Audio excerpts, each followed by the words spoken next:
Hey everybody, welcome to my Suburban Oasis.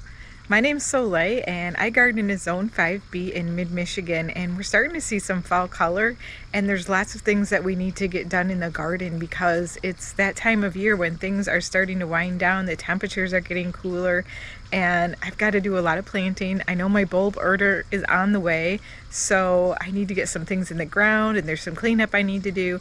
So I thought it'd be fun just to go around the garden today in our tour to look at all of the beautiful things that are turning color with fall, things that are still looking lovely, as well as just kind of talking about some of the tasks that we should be thinking about doing this time of year.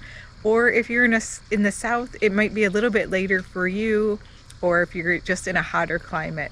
So come with me and let's go for a tour.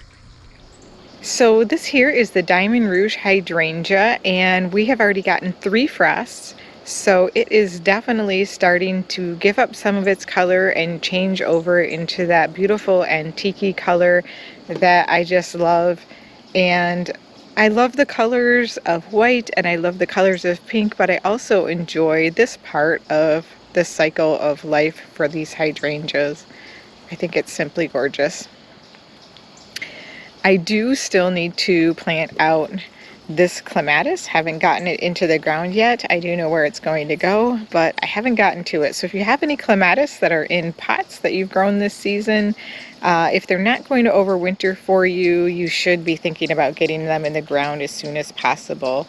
For me, these are hardy down to usually zone 5, maybe zone 4 if you're lucky. And because I am in a zone 5B, that means that this one should not overwinter for me unless I take it into a warmer area over the winter. I don't plan to do that. I do plan to get them in the ground, so I've got some work to do. Over here, as we get closer to the potager garden, I would say that we have some beautiful fall color going on this raspberry, and we have lots of berries that are just starting to ripen. Here's one right now that I can pop in. Delicious.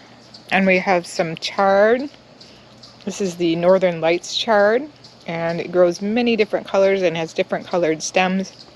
I'm actually thinking about taking them out of this particular pot and planting them into these 2 pots because they will withstand some of the frost and extend my season here. I did have to cut back the salvia that were in these 2 pots because it has just gotten too cold overnight for them. We've had even nights down in the 30 degrees. The potager garden is looking really full right now. I have to say the tomato year this year has not been the best for me. I got quite a few tomatoes early on, and then they stopped because it got so dry and hot and they just weren't very happy. And then it got cold really quickly after that. So I've picked quite a few green tomatoes and done some fried green tomatoes, which are absolutely delicious. But it is time for me to pull these plants. Many of them that did get ripe later in the summer have actually been chewed on and eaten. I'm not sure exactly what's taking them. I think it's chipmunks.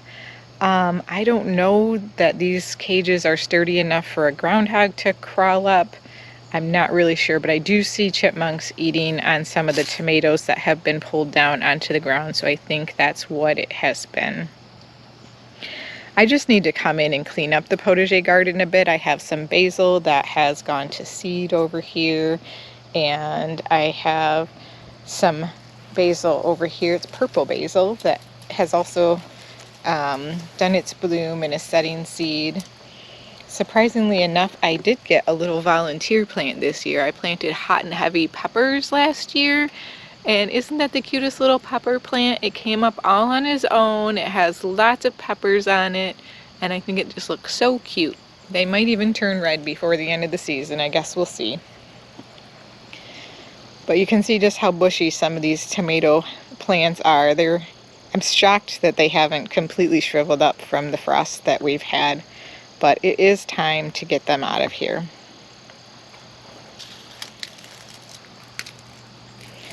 Think about collecting some seeds if you want to collect seeds this time of year. I've collected some from my gaillardia. These zinnias here would be something that I would also consider collecting seeds from. They've been an absolutely great performer this year. They're very tall. I don't know if I'll grow them again next year or not, but I'll probably collect some seeds just in case I decide to. You'll see I have lots of pots kind of sitting all over the place, and this is just what I have going on right now because it helps in a pinch to when you're kind of cleaning up a small space or might have a few minutes to do something, just to throw the things that can go in the compost into a pot so you can easily pick them up later. So that's what these are all about. My service berry have already dropped their leaves. At least I think they have, unless they got eaten off, which who knows given all of the animal activity in my garden. So that's the state of the potager right now. You can see what the frost has done to this tomato. I expected all of them to look like this morning, but they didn't. We have some trees in the neighbor's yard that are already starting to lose their leaves because they're kind of old and on their way out. They'll probably die within the next 5 years. So you may hear some crunching underfoot at this time of year. I just love the sound of crunchy leaves underfoot. This garden bed is looking really lovely still. The mums and the sedum are coming into their own, and I'm enjoying seeing those little lime hydrangeas in the back behind the lady. Next year, those will put on some additional height. I think they'll probably all be much more in line with the height of those taller branches right there.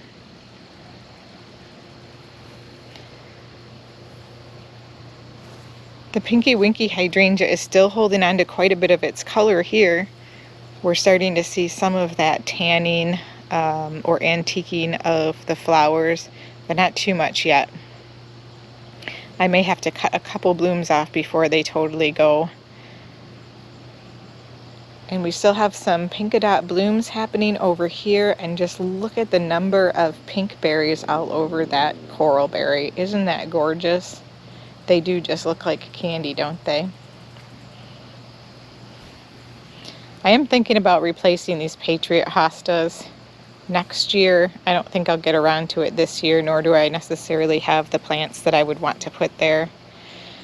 I've actually thought about putting something that has a little bit more, I don't know, substantialness here instead of the coral berries.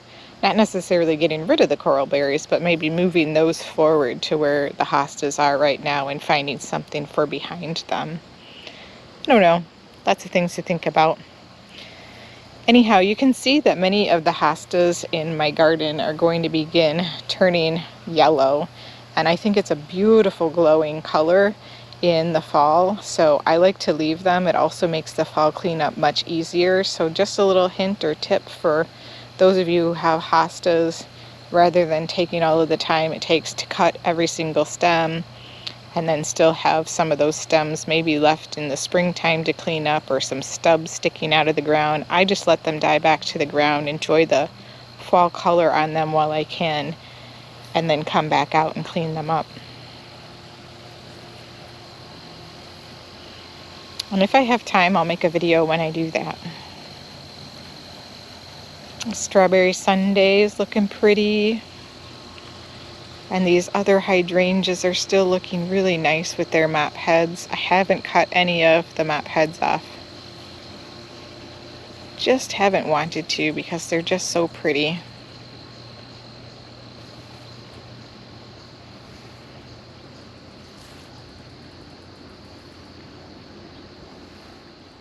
So over here, I'm beginning to pull out some of the dahlias, and the ones I have been starting with are some of the ones that I don't necessarily want to have come back next year. So I just noticed that this one right here is one of the kinds that I don't like. So now that I know what that belongs to, I can chase that stem down to the tuber and pull that one out. I will wait until the foliage on these turns a little bit black from the frost and such before I pull the tubers. And as you can see, they still have some really pretty blooms. Just look at that one back there. Wow.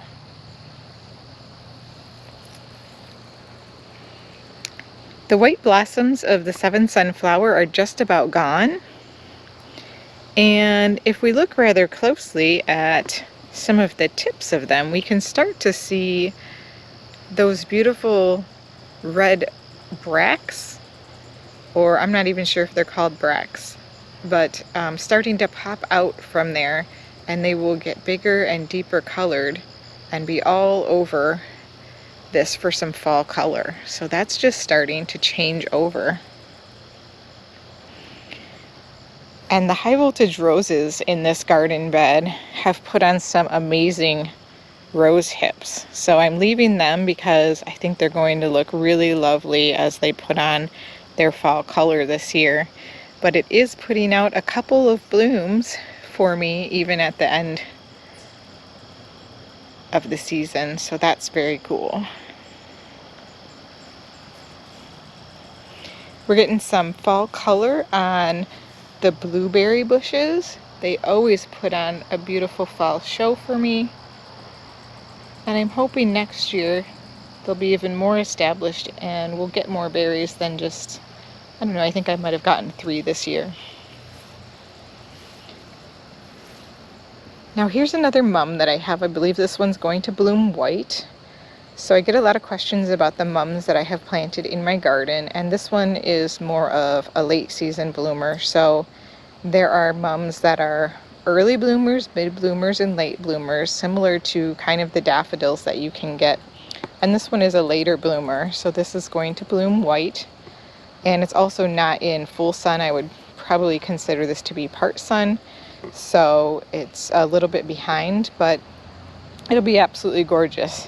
And so a lot of the questions that I have been getting from folks is I can't get them to winter over for me. They just die back. And I think, you know, that used to happen to me as well if I would plant them in a pot and then wait till the end of the fall season and just try to plant them in the ground to perennialize them, and they just kept dying.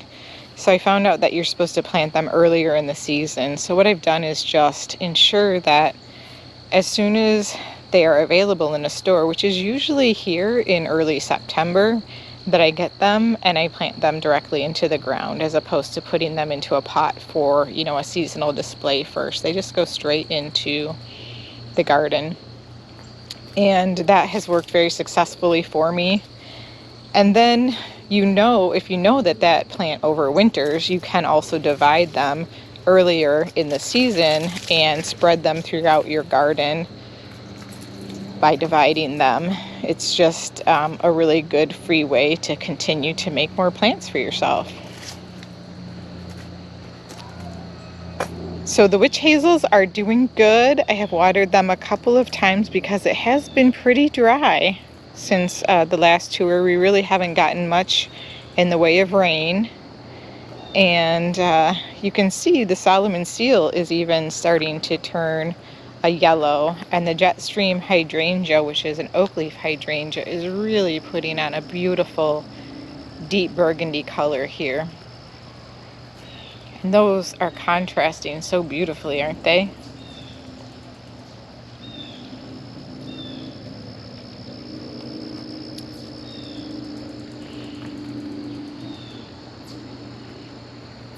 We also have some fall color coming on some of these Tiarella. If you see this bright pink here, it's usually this very soft minty green color, but as it frosts, it turns this bright pink color, almost fluorescent pink.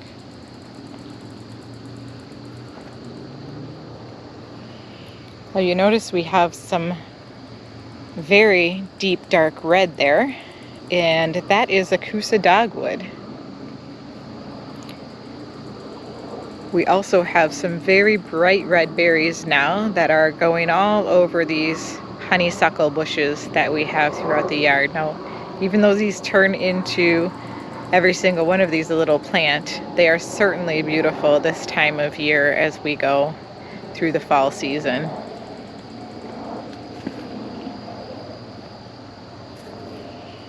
So the Kusa Dogwood was one of the plants that I had in the pots by the pool, but now that it is getting cooler out, I needed to plant it into the garden to get its roots established before fall.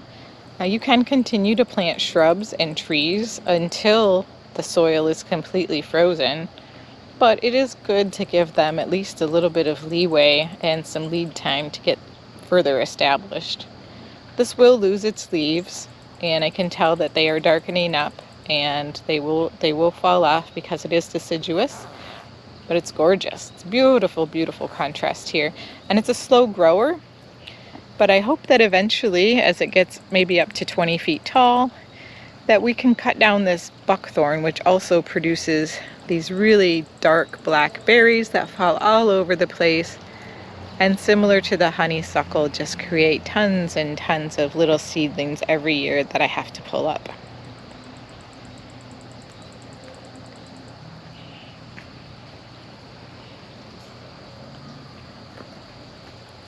Now over here, the hostas are looking horrible.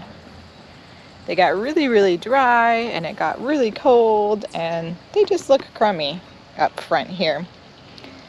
But behind it is a plant that I didn't tell you about that I got in my plant haul. I totally forgot that I had planted this one because I couldn't find the tag for it, but this is a Heaven Sent Jacob's Ladder. So it has some beautiful purplish bronzy foliage that is contrasting very nicely with the pink on this little haughty hydrangea.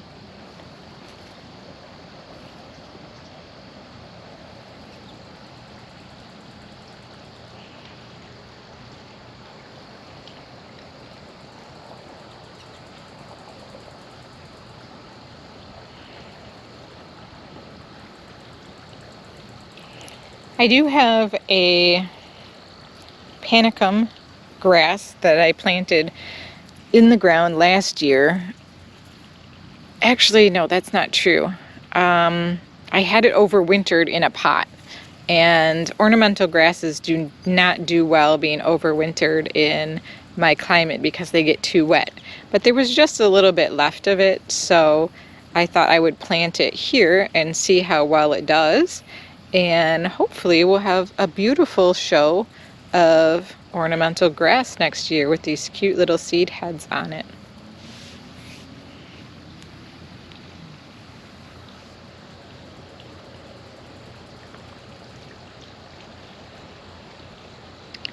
The redbud is starting to take on some fall color as well. It's very mild so far, but it's going to continue to push out. And you can see these hostas in this garden bed have begun taking on that beautiful glowing yellowy orange. It's almost like an amber color. And some of the azaleas are starting to turn in the garden as well.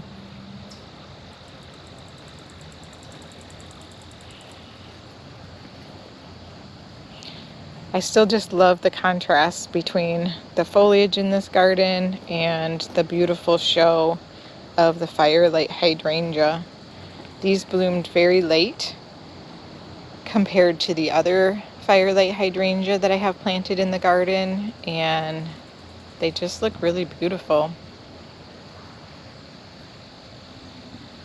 Now, if you recall, these penstemon, which are the violet dusk, they were all just plain green, but now they are that burgundy purple color because of the cold weather changing them over. And let's take a look at the Mount Airy Fothergilla, shall we? Because it is starting to put some color on as well. With all this cold temperature, can you see? That is going to be glowing probably within the next week. I think probably next week, or at least within our next garden video that I do with you, we should be at about peak color for our area. And if you look back this direction, you can see my neighbor's maple tree is simply gorgeous. Has some amazing color. This one usually changes a little bit early because it is dying a bit. So it definitely takes the cold stress a little bit harder than the other trees that are real healthy do. This is my Limelight, and it's looking really good. It has turned all white and is starting to get a beautiful pink tinge at the bottom. I do think that this is one that, if possible, I may just trim the blooms off of it because the stems on it are fairly thin, and I think I'd get some winter damage if I leave them on. So this may be a perfect specimen for me to take some dried flower cuttings from. This Diamond Rouge Hydrangea, look at the stunning colors on that.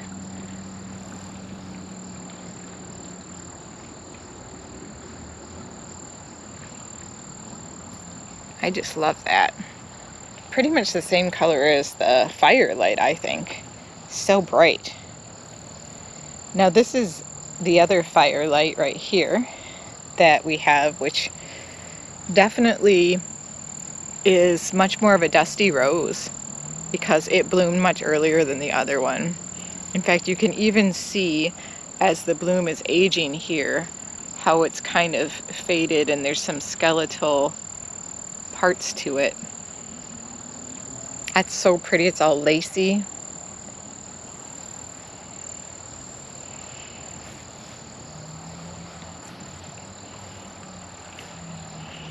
I have really enjoyed how this area turned out by the end of the season in terms of my decision to move the barberry over here and to plant the Firelight Hydrangea further in the back over there.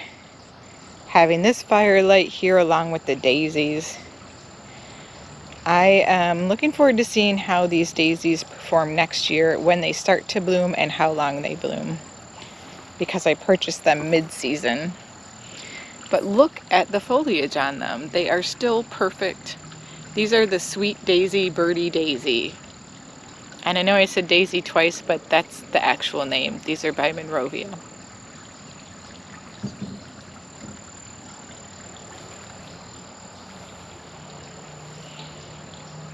And the Autumn Joy Sedum has now gone from that light dusty pink to this gorgeous deeper color, which is very striking.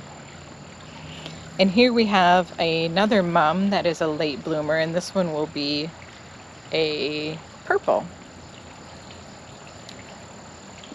And this is a really deep purple because this is the Pugster Blue.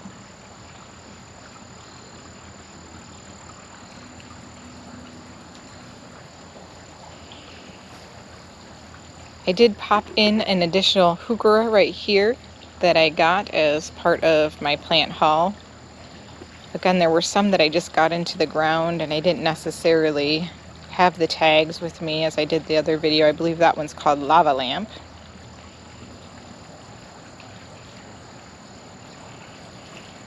And despite the fact that I do fertilize this rose, it's a climbing rose, I was hoping to get some blooms on it at the end of the season. I have gotten none.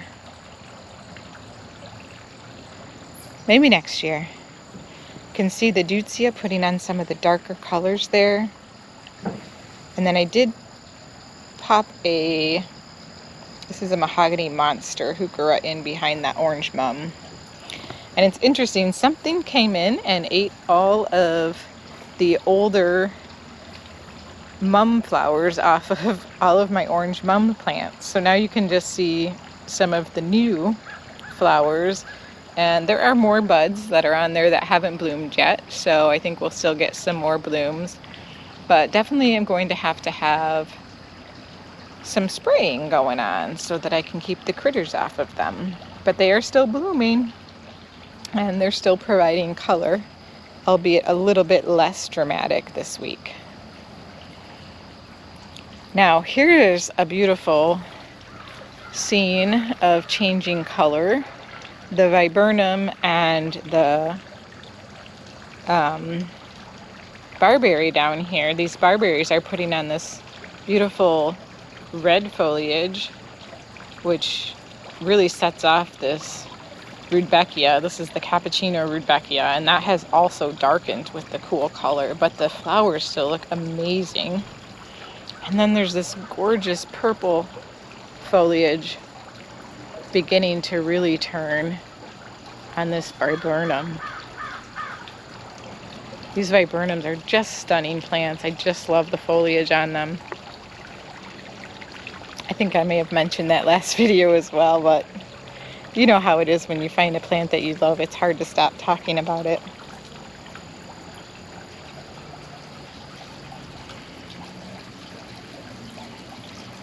The vanilla strawberry hydrangea is also starting to kind of turn over to that antique, but there's still plenty of color left on it, and this may be another good candidate for me to take some of the lower branches and clip the buds off.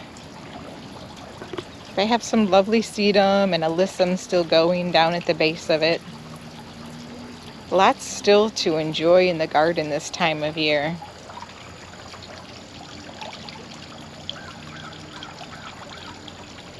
We have the rose going on back there. And the new mountain hydrangea, the can-do hydrangea. It's starting to open up a little bit more. It's definitely kind of an in-between purple and pink color right now. So we'll see ultimately what it does next year. Really hoping the frosts kind of stay at bay just enough so I can get a little bit more of those buds to open up before winter sets in. I did move this flax. This is one of the luminary ones. This is the ultraviolet one. It actually has a little bit of powdery mildew on it right now, but that won't really harm the plant too much. We just tend to get that on our phlox at the end of the season here in Michigan. So it should be just fine and come back nice and vigorous in the spring. But I will need to cut back some phlox. So for example, these phlox that are pretty much done blooming back here that do have the powdery mildew on them as well, I will cut those back. Great time of year to do that. But look at this beautiful Japanese maple. Look at the color it's taking on. It's starting to glow.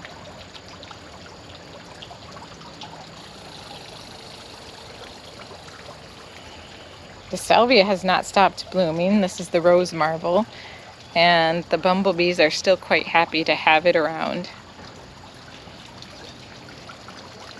I'm still getting lots of invasive Canada thistle, so I keep having to pull that. Stuff is pretty nasty. And the lavender is looking beautiful this time of year. Isn't that so pretty? So if you harvest lavender and you have lavender, now's a good time to cut it and dry it.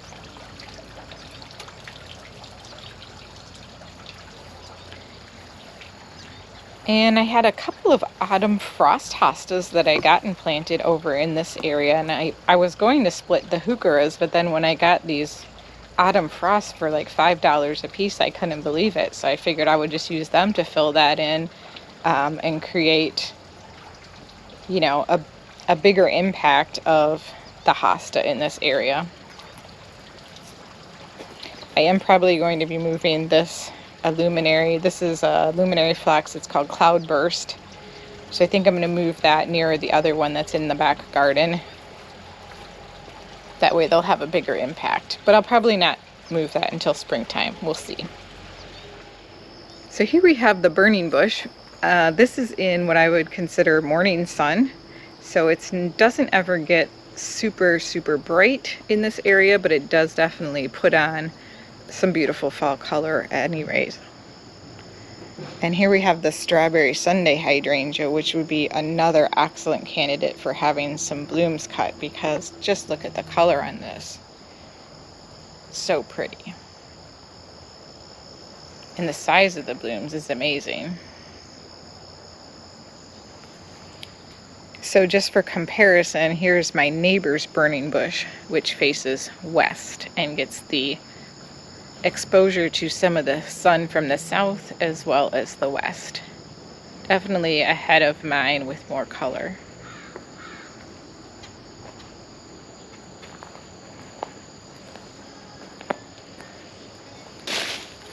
And this sun garden here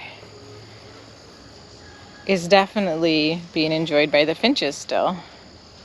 I feel like it's starting to look rather bedraggled, and it definitely tests me to keep these things all standing for the birds, but it's so worth it.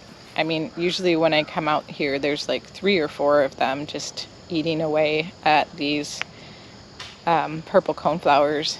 I did come through though and cut down the phlox here already, and you cut them right down to the base, so they were in back. You can see where they stood and how far I cut them back. They did also have some powdery mildew, so. And this garden just has a really nice show right now of the mums. They just kind of take a back seat to everything during the rest of the year, but this time of year they definitely begin to put on a show. And you can see I have 2 different colors of pink in here, the lighter pink and the darker pink, and they blend very nicely together.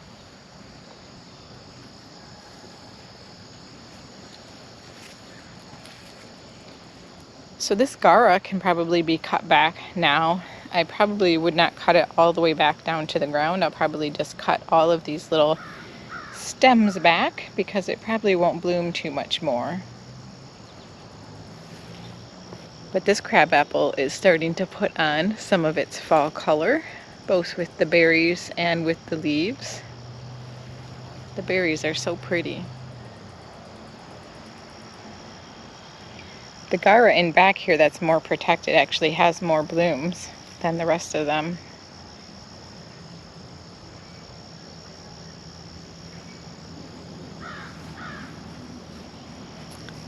I did plant some additional light pink mums back here to help carry the pink mums throughout the rest of the garden. Not a ton of color yet in this bed, with the exception of some of the rose hips, which you can see are really starting to turn here on this Oscar Peterson rose. And there's just a ton of them all over it.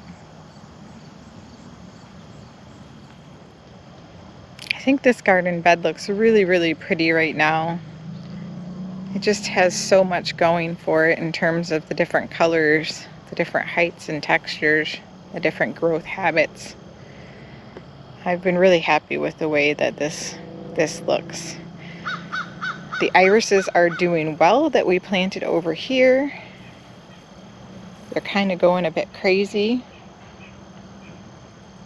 I probably actually planted these Royal Highness ones a little too close to each other because they look like they are super happy and going to be very vigorous growers.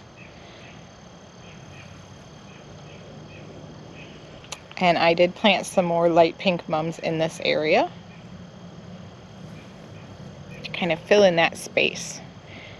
I believe there's daffodils in that area that I have not marked.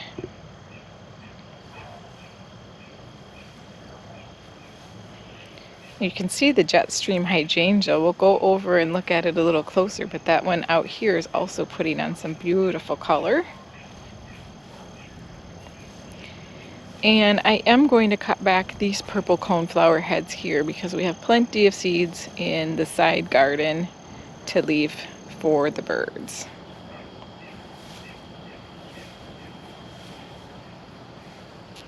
And these hostas are putting on some of that beautiful gold color as well. So these mums are now at almost their full display, but there's still just tons of buds on them. They really do push out the blooms.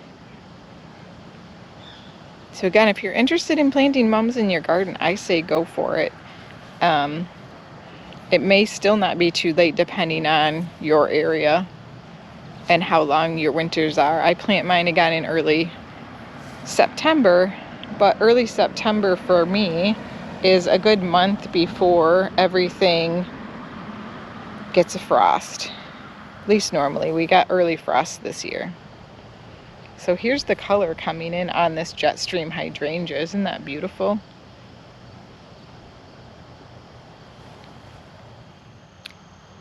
We have some gorgeous plumbago over here with the blue flowers and the gorgeous color of the leaves. Now in the back I have some that are just, I mean, they look like a beautiful sunset. But here it gets a little bit more shade, so it hasn't turned as much and is more of a deep burgundy. The contrast with the flowers is just magnificent. Comes up very slow in spring though. You can see we're getting a little bit of color on these hostas as well. And just a couple of leaves on my little maple there are starting to turn. But they are turning, so I think we're going to get some color on it this year, which will be the first time because it did nothing last year. So here we go. Let's take a look at this beautiful leaf right there. Pretty.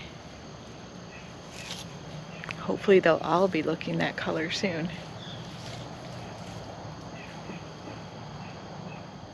Okay, and in the side yard over here you can see the leaf litter is starting, but we will wait to do any serious cleanup for some time.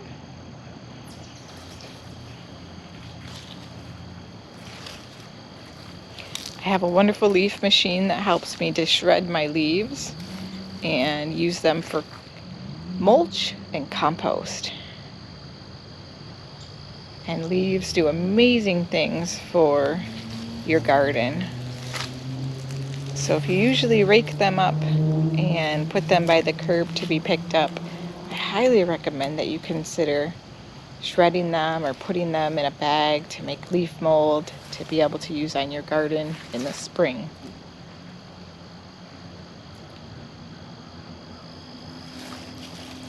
I had some mums from another part of the garden that I dug up. I think you saw me when I was planting those hydrangeas and moving the boxwoods. So this is what they look like right now. They look a little bit sad, but they should be just fine planted here. And again, I planted them probably last week. So, you know, I think they'll still come back for me because this is a really established plant that I divided as opposed to a plant that was grown in a nursery container just this year.